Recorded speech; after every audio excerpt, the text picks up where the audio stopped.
Good morning students, welcome to my channel dreams make real. बच्चों, my name is Deepali और आज मैं आप लोगों को आपकी एंटरप्रेन्योरशिप माइंडसेट वर्कशीट यानी कि EMC वर्कशीट नंबर 26 जिसकी डेट बच्चों 8 फरवरी से लेकर 13 फरवरी तक रहेगी। और इसमें बच्चों ये क्लास 9, 10th, 11th और 12th सभी क्लास के बच्चों के लिए होती है और काफ़ी इम्पोर्टेंट होती है।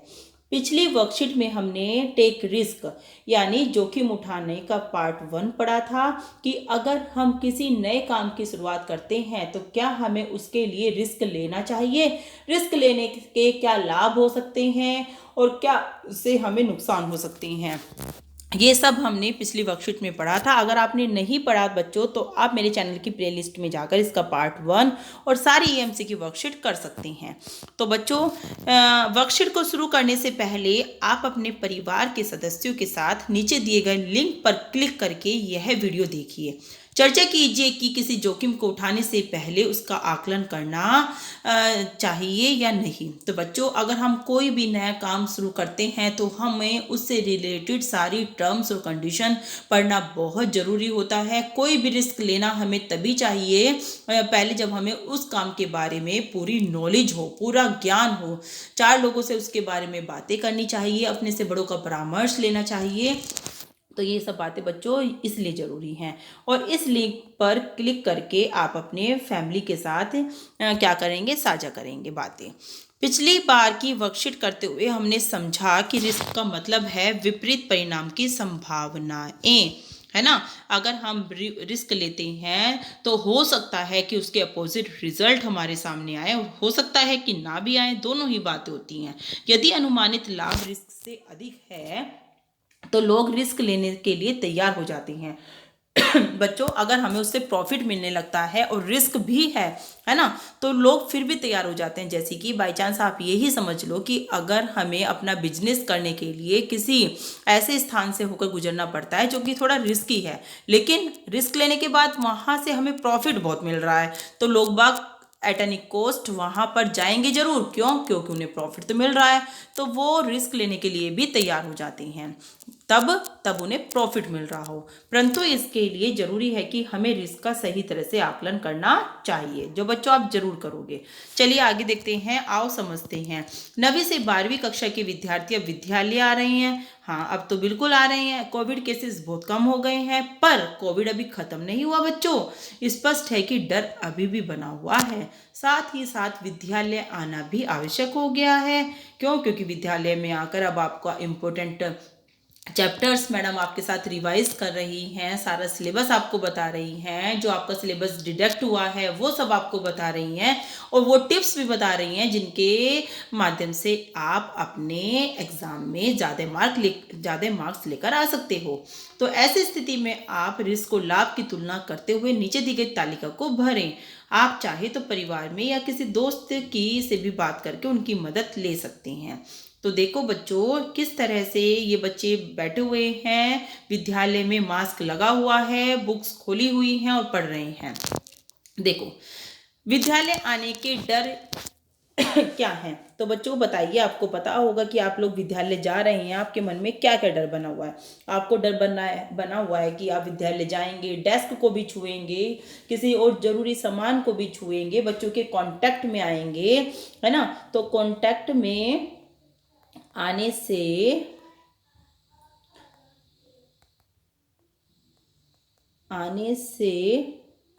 सिम्टम्स ना हो जाए आपको, है ना, सिम्टम्स ना दिखने लगे और आपको नजला जुकाम ना हो जाए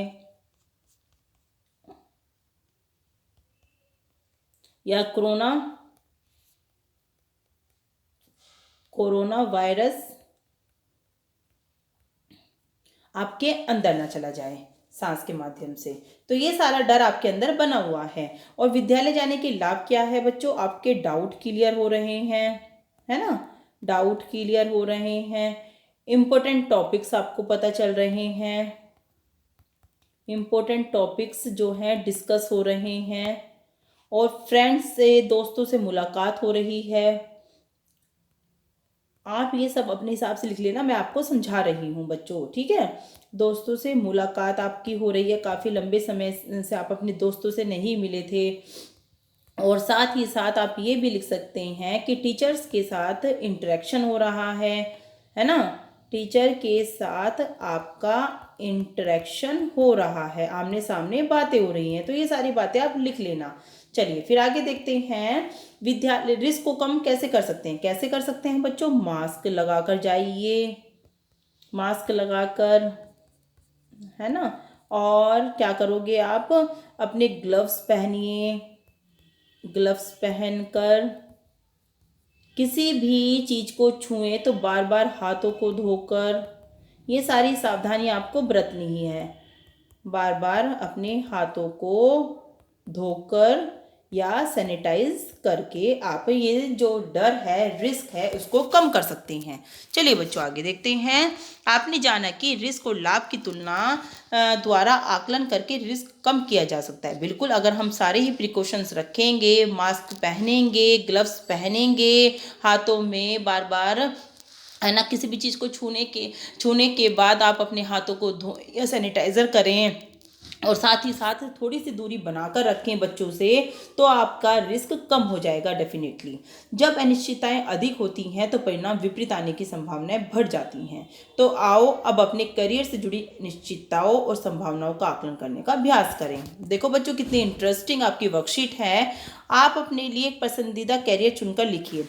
तो बच्चों बताइए, आप अपने फ्यूचर में क्या बनना चाहते हैं। टीचर बनना चाहते हैं, डॉक्टर बनना चाहते हैं, या फिर आप डांसर, म्यूजिशियन, पुलिस, जो भी बनना चाहते हैं वो आपको यहाँ पर चुनकर लिखना है। जैसे कि आपने लिख दिया कि आप पुलिस बनना चाहती हैं, है ना, पुलिस बनना चाहती हैं। माता पिता से पूछे कि वे आपके लिए क्या करियर चुनना चाहते हैं, उसे भी लिखिए। माता पिता चाहते हैं कि आप टीचर बने। अब दोनों कैरियर बारी बारी लेकर परिवार के साथ निम्न बिंदुओं पर आपको चर्चा करनी है। क्या कि टीचर अगर आपके माता पिता चाहते हैं तो उसके क्या लाभ हैं, क्या फ़ायदे हैं, और आप पुलिस बनना चाहते हैं, आपकी इच्छा पुलिस बनने की है, तो इसके क्या लाभ हैं, इसके क्या फ़ायदे हैं, ये दोनों ही बातें आपको लिखनी हैं। तो बच्चों आगे देखिए, अगर आपका और आपके परिवार का चुना हुआ करियर एक ही है तो घबराए नहीं। अगर आप भी चाहते हैं कि आप पुलिस बने और आपके माता पिता भी चाहते हैं पुलिस बने, तो कोई टेंशन की बात नहीं है। लेकिन अगर आप चाहते हैं कि पुलिस बनना और माता पिता चाहते हैं टीचर बनना, तो दोनों ही अपोजिट लाइन हो जाती हैं, तो आपको थोड़ा सा घबराने वाली बात हो जाती है। चर्चा करें और उनको बताएं कि निम्न बिंदुओं को बॉक्स में लिखें कि उस कैरियर को में कौन कौन से फायदे निश्चित हैं और कौन कौन से संभावित हैं जो आपने चुना। क्या कि आपने चुना कि आप पुलिस बनना चाहते हैं। फ़ायदे क्या हैं कि आप ये तो चाहते हैं कि आपकी सैलरी अच्छी हो, क्योंकि पुलिस बनने से सैलरी अच्छी मिलती है। लोगों में डर रहता है, पुलिस का लोगों में डर रहता है अगर आप पुलिस बनना चाहते हैं तो, है ना। ये तो मैंने आपको बताए हैं पुलिस के फ़ायदे, जो आपका अपना करियर चुनना चाहते हैं। और संभावित तो यही है बच्चों की संभावना तो कम ही रहती है कि आप फिर इस पद से हटकर किसी दूसरे पद पर जाएं, क्योंकि अगर आप पुलिस की लाइन चुन लेते हैं तो फिर आपको आगे वही डायरेक्शन, वही आपकी डेस्टिनेशन बन जाती है और आपको उसी फील्ड में आगे बढ़ना पड़ता है। माता पिता द्वारा चुना गया करियर है कि टीचर क्यों बनना चाहते हैं, क्या फ़ायदे हैं इसके, क्यों, क्योंकि एक तो समाज में सम्मान मिलता है टीचर को, बहुत ज़्यादा टीचर को सम्मान की नज़रों से देखा जाता है। और दूसरा बच्चों यह है कि हमें शारीरिक परिश्रम कम करना पड़ता है। शारीरिक परिश्रम कम करना पड़ता है। एक ही रूम में बैठकर टीचर क्या है, बच्चों को पढ़ाती रहती हैं। मेंटली वर्क करना पड़ता है, शारीरिक परिश्रम नहीं करना पड़ता। और बच्चों इसके और लाभ क्या हैं, और इसके और भी लाभ ये है कि बच्चों का भविष्य संवारती हैं टीचर, बच्चों के भविष्य को सेटलमेंट देती हैं। तो ये सारे फायदे आप लोग लिख देना। आगे देखो, उस करियर को शुरू करने के लिए आवश्यक शर्तें, योग्यताएं क्या होती हैं।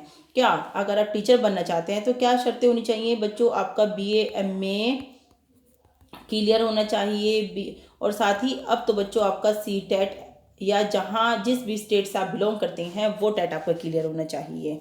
तो उस करियर के साथ क्या क्या अनिश्चितताएं हैं, मतलब क्या आपकी वो रहती हैं अनिश्चितताएं कि पता नहीं होगा या नहीं होगा। यही रहता है कि चलो सी टेट आपने क्लियर कर लिया, उसके बाद आपका एग्ज़ाम होगा या नहीं होगा, है ना, नहीं होगा, ये भी एक आपके मन में यही रहती है। और होगा भी तो वैकेंसी होगी या नहीं होगी, क्योंकि जिस सब्जेक्ट से आपने बीए किया है, एमए किया है, आपकी वैकेंसी होगी तभी तो आप उसको फिल करेंगे, है ना। और आपकी आयु होगी उसको फिल करने के लिए या नहीं होगी, ये सारी हमारी अनिश्चितताएं होती है कि हमें डर रहता है कि एग्ज़ाम 2 साल बाद हो रहा है, 4 साल बाद हो रहा है, कि तब तक हमारी आयु रहेगी फॉर्म को फिल करने के लिए, हमारे सब्जेक्ट की वैकेंसी होगी।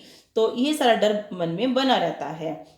और उस करियर में कौन से विपरीत परिणाम हैं, संभावित हैं। विपरीत परिणाम तो बच्चों यही हैं कि कभी कभी हमारा टीचर बनने का जोश जो है पूरा चढ़ा होता है कि हम टीचर ही बनेंगे, तो हमारी एज ज़्यादा हो जाती है ना। एज ज़्यादा होने से कभी कभी शादी में लेट हो जाती है, शादी नहीं हो पाती, कि रहता है कि बच्चों को यही रहता है कि अब हम एग्ज़ाम क्लियर ही करेंगे क्योंकि सारे टर्म्स और कंडीशन हमने फॉलो कर लिया है, और जब तक हम टीचर नहीं बन जाते तो हम शादी भी नहीं करेंगे। तो ऐसी बात सोचते सोचते कभी हमारी एज ज़्यादा हो जाती है और शादी में लेट हो जाती है। और बच्चों विपरीत परिणाम तो इसके आप यही लिख सकते हैं कि मतलब शादी में लेट हो गई, और एग्ज़ाम से रिलेटेड ही आप लोग लिख सकते हैं इसमें। आगे देखिए बच्चों, इन सवालों पर बात करके आपको अपने चुने हुए कैरियर में रिस्क लेने के बारे में क्या लग रहा है। अब क्या लग रहा है बच्चों, मैंने आपको टीचर बनने के इतने फ़ायदे बता दिए हैं, क्या आपको लग रहा है कि आप अभी भी पुलिस बनना चाहते हैं? क्या आप अभी भी अपने कैरियर में रिस्क लेना चाहोगे?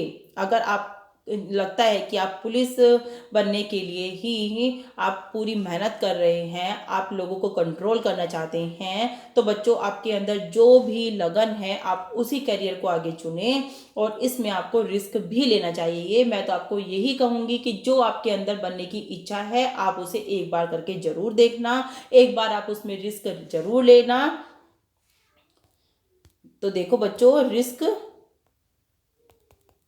लेना चाहिए, क्योंकि जब तक हम रिस्क नहीं लेंगे हमें कैसे पता चलेगा कि हम जो सोच रहे थे वो ठीक है या नहीं। आप रिस्क लोगे, उसके लिए मेहनत करोगे, तभी आपको पता चलेगा कि आप जो सोच रहे हैं, जो आप बनना चाहते हैं, आप वो बन पा रहे हैं या नहीं। एक बार तो आपको रिस्क लेना चाहिए। यदि आपको लगने लगे कि किसी महत्वपूर्ण काम को करने में रिस्क ज़्यादा है तो आप क्या करेंगे। यदि बच्चों आपको लगे कि आप कोई काम करना चाह रहे हैं और उसमें रिस्क ज़्यादा है, तो बच्चों आपको वो काम क्या करना चाहिए, छोड़ देना चाहिए।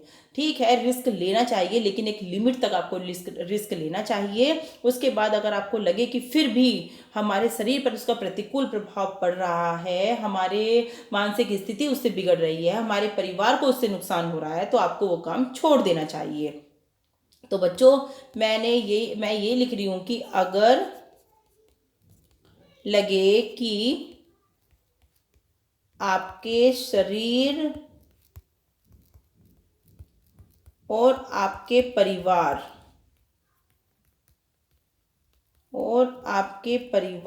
को उस कार्य से नुकसान हो रहा है तो वो काम छोड़ देना चाहिए।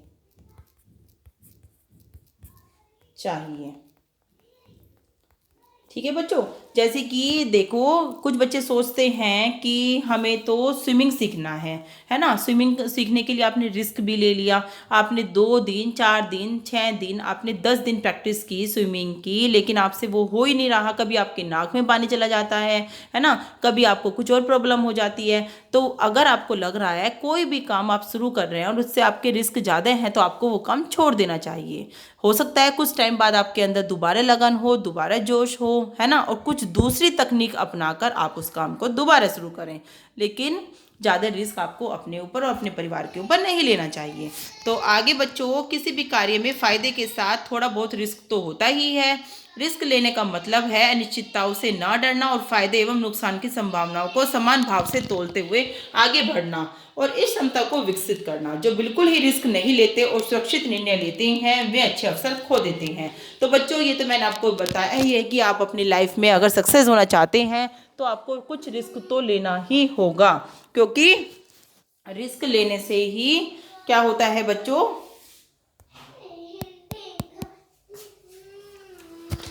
देखिए